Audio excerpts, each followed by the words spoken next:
ಒಂದು ಸಮುದ್ರದಲ್ಲಿ ತಾಯಿ ಪಕ್ಷಿ ನೀರನ್ನು ಕುಕ್ಕಿ ತೆಗೆಯೋಕ್ಕೆ ಶುರು ಮಾಡುತ್ತೆ. ಇದನ್ನು ನೋಡಿ ಇನ್ನೊಂದು ಪಕ್ಷಿ ಕೇಳ್ತದೆ, ಏನು ಮಾಡ್ತಾ ಇದೆಯಾ ಅಂತ. ತಾಯಿ ಪಕ್ಷಿ ಹೇಳ್ತದೆ, ಸಮುದ್ರದ ನೀರು ನನ್ನ ಮಗುವನ್ನು ನುಂಗಿದೆ, ನೀರನ್ನು ತೆಗೆದು ನನ್ನ ಮಗುವನ್ನು ಹೊರಗೆ ತೆಗಿತೀನಿ ಅಂತ. ಸ್ನೇಹಿತರೆ, ಇನ್ನೊಂದು ಪಕ್ಷಿ ಹೇಳ್ತದೆ, ಸಮುದ್ರ ಇಷ್ಟೊಂದು ದೊಡ್ಡದಿದೆ, ನಿನ್ನ ಕೈಲಿ ಇದು ಸಾಧ್ಯ ಇಲ್ಲ ಅಂತ.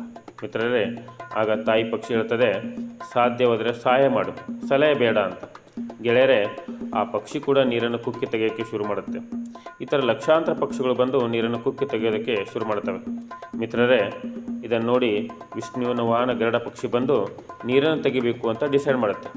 ಸ್ನೇಹಿತರೆ, ಅಷ್ಟೊತ್ತಿಗೆ ವಿಷ್ಣು ಹೇಳ್ತಾರಂತೆ, ನೀನು ಹೋದರೆ ತುಂಬ ಕೆಲಸಗಳು ನಿಂತು ಬಿಡ್ತವೆ, ನೀನು ಹೋಗಬೇಡ.